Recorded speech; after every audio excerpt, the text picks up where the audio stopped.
U ovo vrijeme u vrtu se počinju okupljati razni štetnici, a pojavljuju se i razne bolesti, te nam stvaraju velike probleme. Upravo zbog toga smo puno pričali o prirodnim sredstvima koje možete sami napraviti i koristiti. Danas ćemo govoriti o još jednom preparatu koji svi možete da napravite kod kuće, a efekat koji ima na biljke je izvanredan. Naime, radi se o mlijeku. Ova godina je dosta teška i mnogo je zaraženih biljaka. Biljne uši se pojavljuju na našem cvijeću, najviše na ružama, na stablima našeg voća, u vrtovima, na povrtnicama, pa upravo zbog toga tražimo rješenja kako da ih se efikasno riješimo, a da pri tome ne otrujemo ni biljke pa ni sebe. Biljne ili lisne uši su mali kukci veličine do 4 mm, koji mogu, ali i ne moraju imati krila. Hrane se biljnim sokovima iz listova ili cvjetnih pupova. Često se nalaze upravo na listovima i po tome su i dobile ime. Mlijeko se osim u prehrani može koristiti i u vrtu kao sredstvo za zaštitu i gnojidbu poljoprivrednih kultura.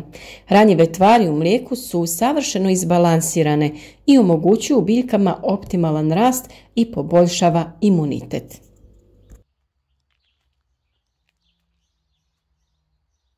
Mlijeko naime sadrži kalij, kalcij, sumpor, fosfor, magnezij, bakar, mangan, željezo i mnoge druge elemente.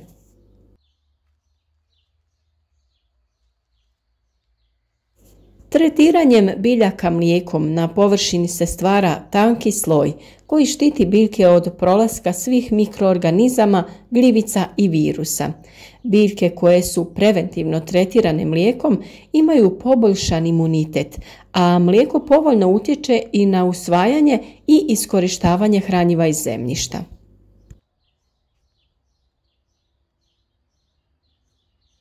Mlijeko se na ovaj način može koristiti za različite namjene, kao sredstvo za zaštitu od patogenih mikroorganizama, sredstvo za zaštitu od štetnika i za gnojidbu.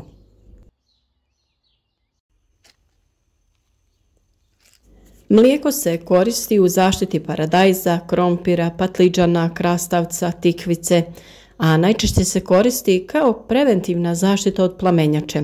Naravno, pripravak od mlijeka može da se koristi i kod ostalih biljnih vrsta, svih biljaka u vrtu, u cvjetnjaku te na stablima vaših voćaka. Efikasna je upotreba rastvora od mlijeka pri borbi sa lisnim ušima i sličnim nametnicima. Priprema ovog sredstva je vrlo jednostavna. Za pripravak od mlijeka koristi se omjer 1:10, to jest 1 dio mlijeka i 10 dijelova vode. U čistom obliku mlijeko se ne bi trebalo koristiti. Mi smo koristili pola litre svježeg mlijeka i 5 litara vode. Sve smo dobro pomiješali i koristili na ružama, u našem plasteniku, na voćkama i na svim drugim biljkama u bašti. Naime, mliječni šećer, laktozu ne mogu probaviti svi insekti. Zbog ove pojave mlijeko predstavlja zaštitno sredstvo od mnogih štetnika. Mlijeko je izuzetno dobro dodati i u kompost jer obogaćuje kompost hranjivim tvarima, poboljšava mikrobiološke aktivnosti i štiti kompost od mnogih štetnika.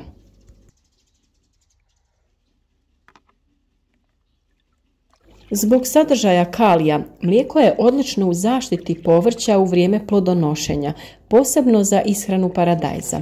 Za sobne biljke možemo koristiti mlijeko, ali treba ga izbjegavati kada su u pitanju sukulenti, to jest kaktusi. Kod kaktusa mlijeko može izazvati propadanje.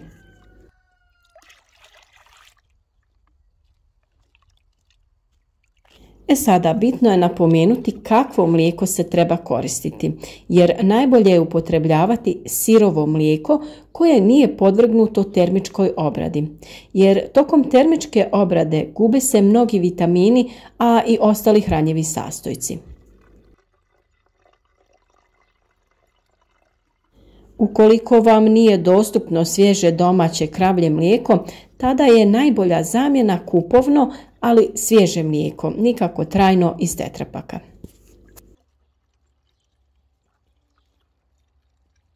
Rastvor mlijeka jednostavno naspete u neku malu špricu, ručnu ili možda veliku špricu koju imate, zavisno od toga kakvim uzgojem se bavite i sa čim raspolažete. Jednostavno pošpricate vaše biljke sa svih strana i čekate da ovo sredstvo djeluje. Sredina ljeta je period kada se ostvaruju optimalni uslovi za razvoj gljivičnih bolesti na svim povrtnim kulturama. Temperature su visoke i nakon kiše se ostvaruju idealni uslovi za zarazu fitoftorom, te na taj način dolazi do pojave plamenjače. Ova bolest može u potpunosti uništiti paradajz i krompir, ali i druge biljne vrste. Upravo u tu svrhu se ovakav pripravak može koristiti u zaštiti biljaka od plamenjače.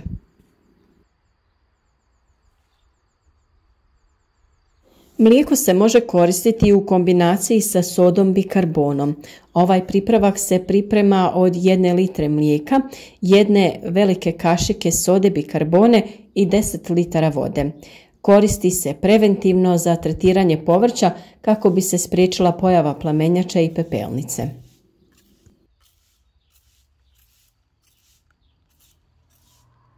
Količina vode se može smanjiti na najmanje 5 litara. Primjerice, možete koristiti pripravak mlijeka, sode bikarbone i vode u odnosu 1 litra mlijeka, 1 velika kašika sode bikarbone te 4 do 4,5 litre vode.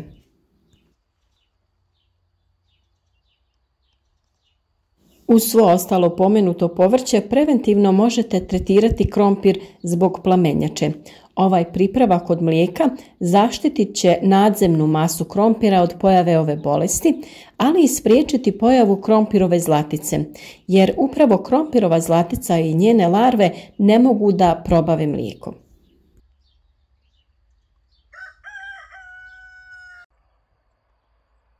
A tu je i sirutka, ona je nusproizvod u preradi mlijeka.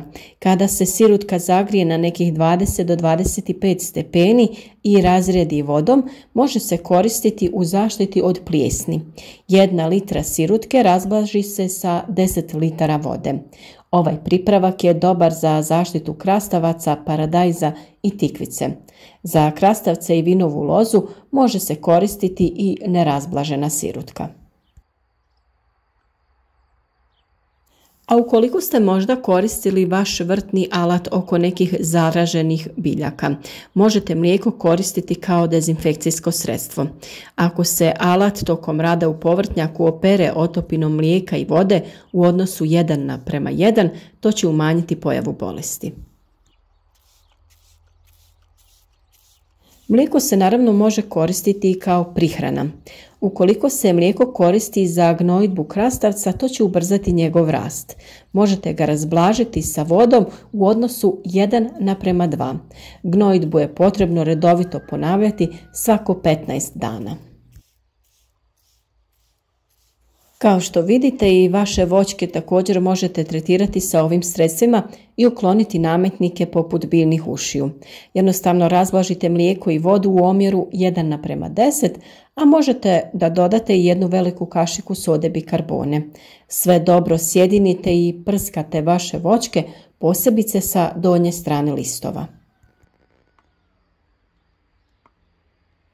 A u proljeće treba započeti i sa tretiranjem grma ruže sa otopinom mlijeka i vode.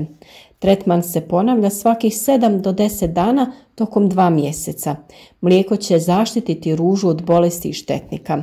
I u ovom slučaju omjer mlijeka i vode može biti 1:2.